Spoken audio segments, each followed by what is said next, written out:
Someone is manipulating you right now. And the scariest part? You probably think they're just being nice. I'm not talking about strangers. I'm talking about people you eat dinner with, people you work next to every single day, people you've trusted for years. Because here's what nobody teaches you growing up. Manipulation doesn't look like a villain twirling a mustache. It doesn't announce itself. It doesn't feel dangerous. It feels like love. It feels like advice. It feels like someone who just really, really cares about you. And by the time you realize what's been happening, months have passed, sometimes years, and you've been handing over your power, your peace, your decisions to someone who never deserved any of it. Today, that stops. In the next few minutes, I'm going to show you the 9 specific dark psychology tactics that are being used against regular people every single day, in relationships, in workplaces, in families, online. And more importantly, I'm going to show you exactly how to recognize them, neutralize them, and make sure they never work on you again. And before we go any further, drop this in the comments right now. I see the game. I choose myself. Because saying it out loud is the first step to actually believing it. Stay with me, because trick number 4 is the one most people never catch, even after it's destroyed something they loved.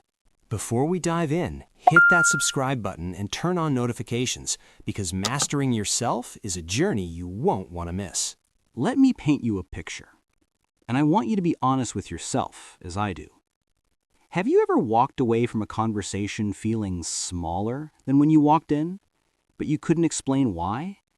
Like, nothing obviously wrong was said, but something felt off. Something in you felt just slightly less.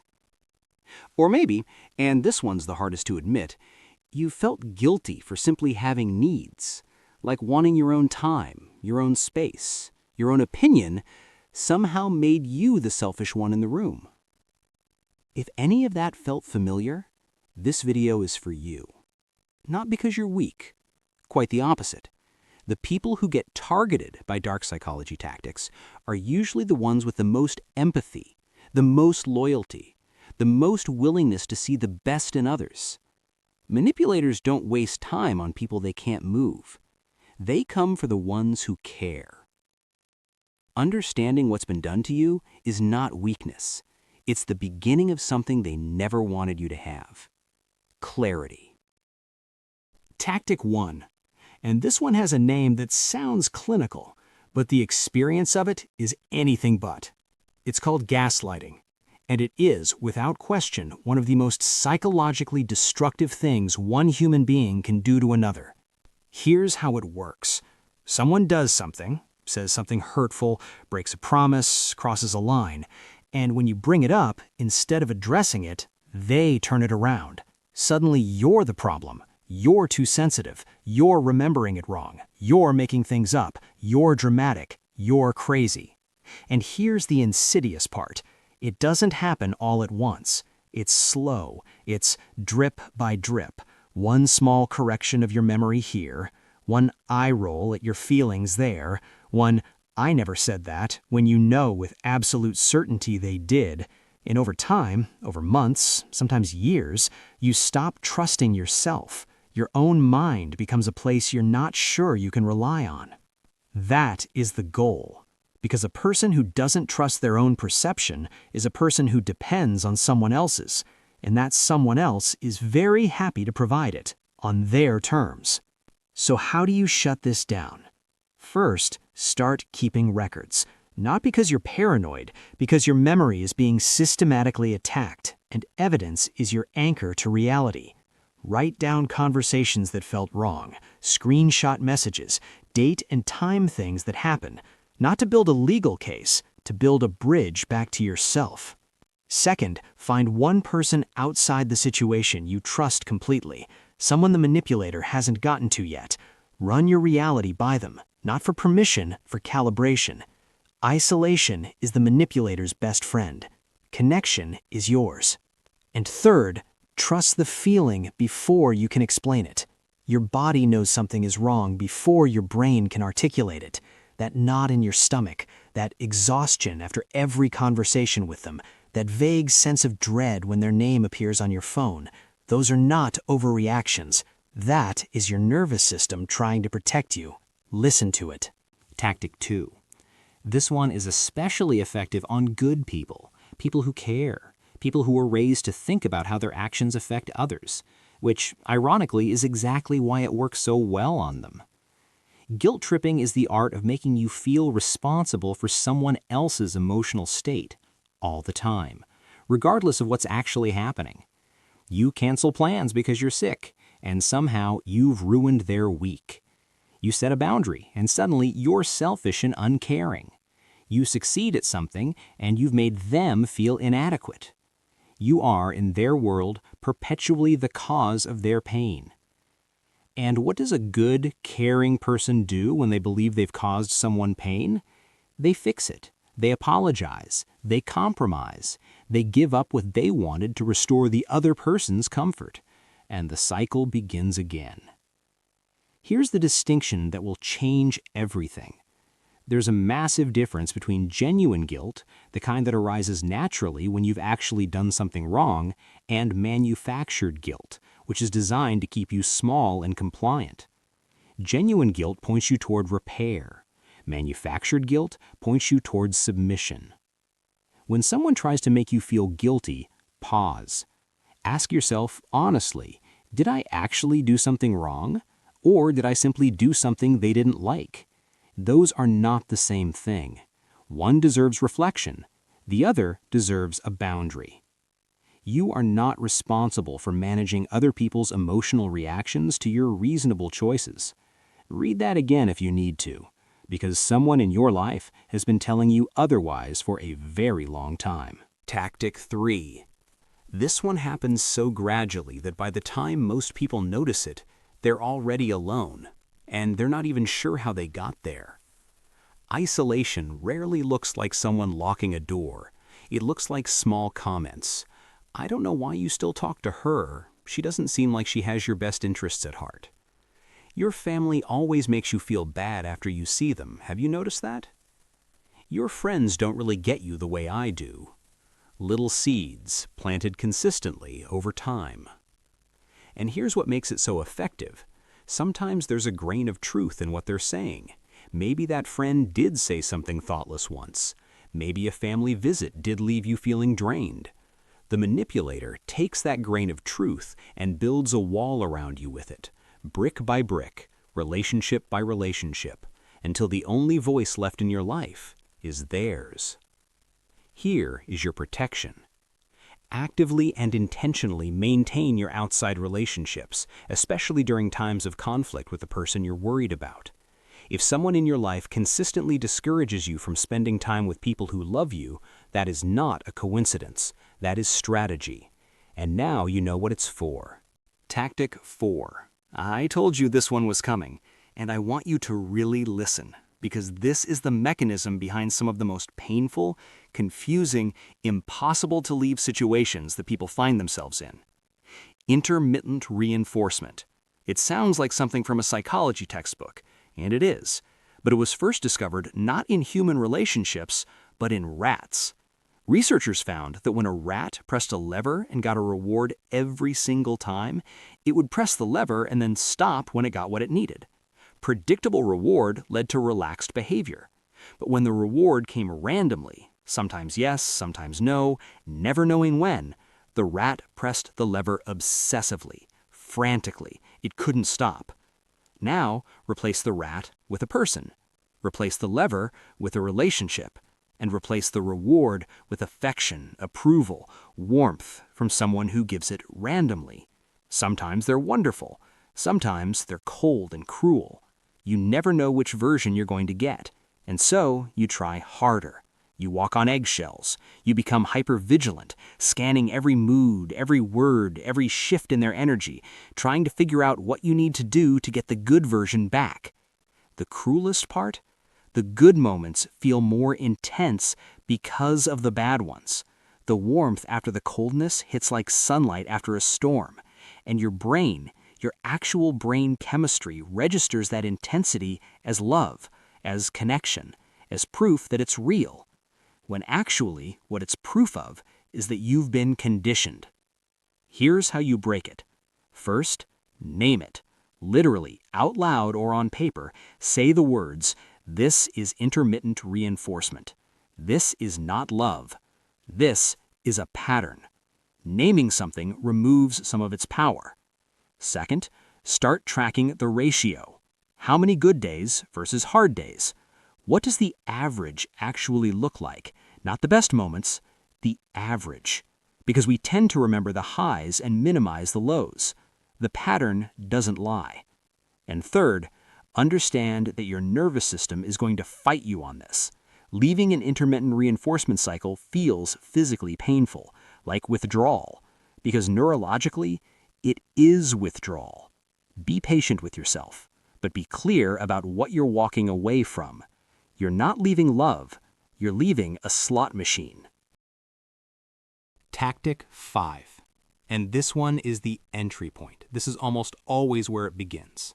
Love bombing is when someone overwhelms you with affection, attention, and intensity very early, too early. They text you constantly. They tell you they've never felt this way before. They make you feel like the most important person in the world within days or weeks of knowing you. They want to spend all their time with you. They make grand gestures. They tell you you're different, special, the one they've been waiting for. And it feels incredible. Of course it does, because it's designed to. It's calibrated to hit every human need simultaneously: belonging, significance, safety, excitement. It creates a bond at warp speed. And then, once that bond is set, once you've reorganized your life around this person, the terms begin to change. Here is how you protect yourself. Genuine love, real, healthy love, has a pace. It builds, it deepens gradually as two people actually learn each other. Intensity that arrives before knowledge is a signal, not a gift. When someone makes you feel everything all at once before they've had any real reason to, ask yourself, who are they actually in love with? Because they don't know you yet. They're in love with the idea of you.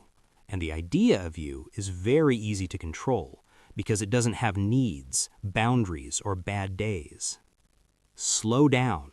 Let relationships breathe. Anyone who genuinely sees your value will still be there after the first month. Anyone who disappears when you stop matching their intensity was never there for you in the first place. Tactic 6. This one makes people feel genuinely insane. Because in this tactic, the person causing harm becomes, somehow, the victim. And you, the person trying to protect yourself, become the villain. Here's how it looks in practice. You confront someone about behavior that hurt you, and before you finished your sentence, they've collapsed. They're the ones who are devastated. They're the ones who can't believe you would think that of them. They're the ones crying or shutting down or listing everything they've sacrificed for you. And suddenly, you're comforting the person who hurt you. You're apologizing for bringing it up, and the original issue? Never addressed, buried under the avalanche of their reaction. This is not an accident. It's a pattern. And once you recognize the pattern, you cannot unsee it.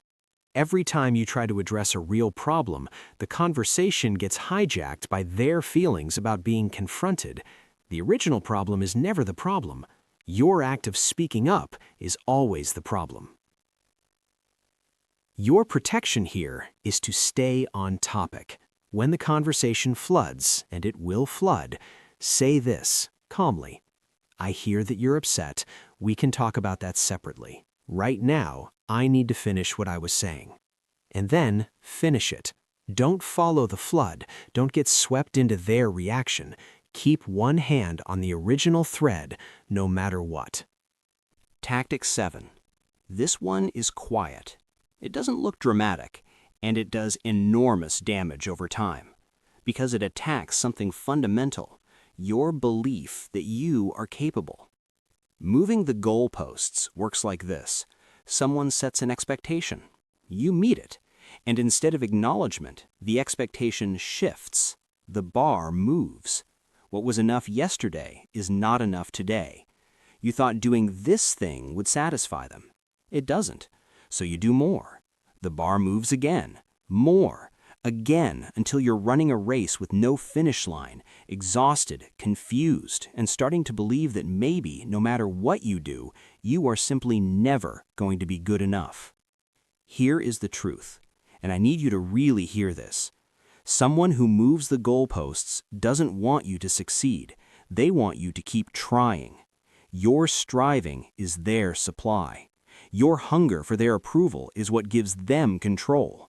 They will never let you fully arrive, because an arrived person doesn't need them anymore. The way through this is to define success for yourself. Write it down. What does good enough look like to you by your own standards, independent of their reaction? And when you hit that mark, celebrate it internally, even if they don't, especially if they don't. Because their refusal to acknowledge your achievement is not evidence that you failed. It's evidence of who they are. Tactic 8. This one involves bringing other people into the dynamic, real or imagined, to create jealousy, insecurity, and competition. And it is extraordinarily effective. Here's how it sounds. Everyone I've talked to agrees with me on this. My ex never made such a big deal about this. Even your friends think you overreact sometimes. Did you know that? Sarah from work would never question me like this. Third parties, introduced strategically to validate the manipulator and invalidate you, to make you feel outnumbered, to make you feel like the problem is you and everyone can see it except you. Sometimes these third parties are real and have actually said something, taken out of context and weaponized. Sometimes they're completely fabricated. You'll never know, because the point isn't their actual opinion. The point is making you feel alone in the assessment of your own reality. Your response to triangulation is this: refuse to compete. The moment you start trying to prove you're better than the person they've introduced into the dynamic, you've accepted the frame of the game, and the game is rigged. Instead, name what's happening. I notice you've brought up other people's opinions. I'm only interested in talking about what's happening between us. That one sentence removes the weapon from their hand. Tactic 9. The last one. And in many ways, the most complete. Because this isn't a single tactic, so much as it's the final destination of all the others combined. Identity erosion is what happens after sustained manipulation. It's when someone, through consistent criticism, redirection, isolation, and control, slowly replaces your sense of self with a version of you that serves them.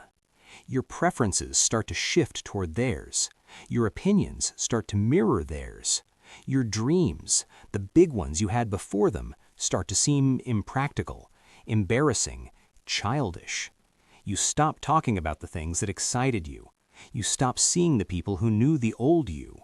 And one day you look in the mirror and realize you can't quite remember what you wanted before all of this. And here is what's important to understand.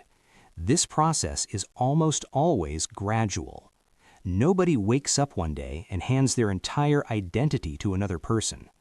It happens degree by degree. Small compromises that seem reasonable in the moment. Small silences that feel like keeping the peace. Small abandonments of self that feel, at the time, like love. The way back is to start remembering, literally. Who were you before this relationship or dynamic began? What did you enjoy? What did you believe? What made you laugh? What did you want your life to look like? Those things didn't disappear.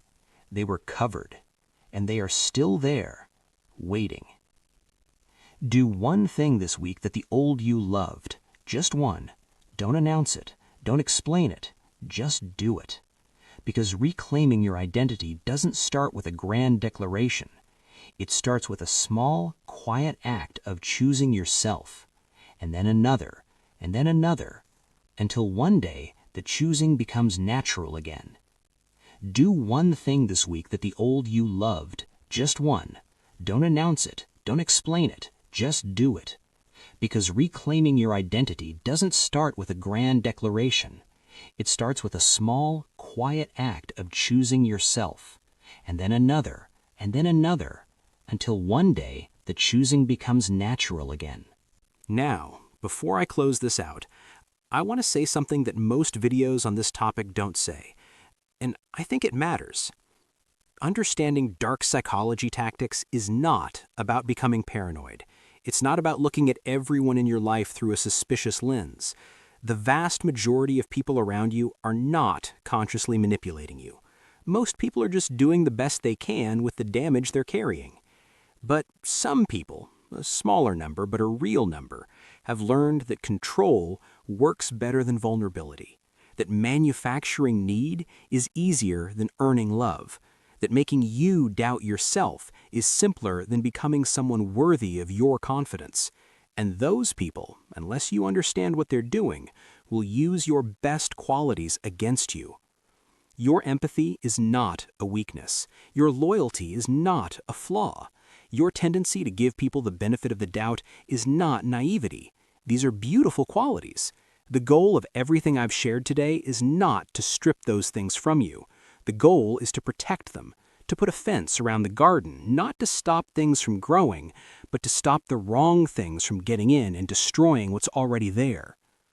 You are allowed to be both open-hearted and clear-eyed. Those two things are not opposites.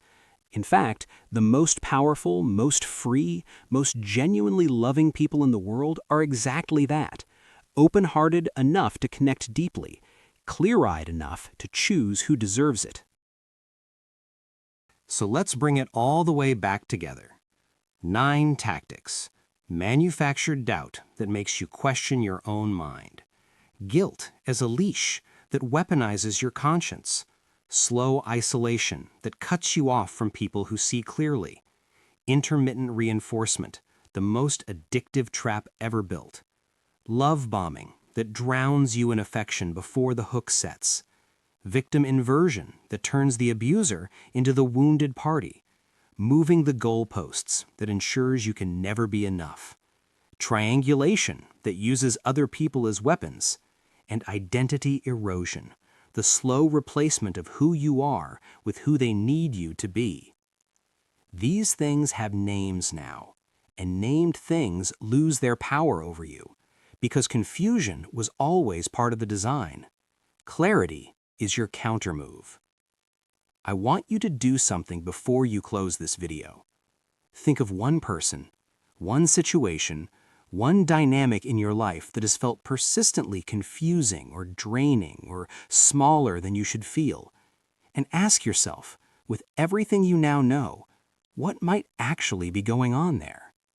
You don't have to do anything with the answer today. Just let yourself see it clearly. For the first time, maybe. Just see it. Seeing clearly is the first act of freedom. Everything else follows from that. Drop a comment below. Tell me which of these 9 tactics hit closest to home for you. You don't have to share details, just the number. Just let me know you saw it, because sometimes being witnessed, even anonymously, even by strangers, is the beginning of something important.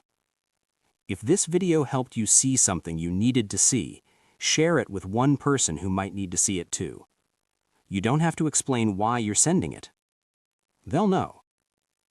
Stay open, stay clear, and remember, the most protected person in the room isn't the one with the thickest walls. It's the one who knows exactly what they're worth and has decided, quietly and completely, that nothing and no one gets to take that from them.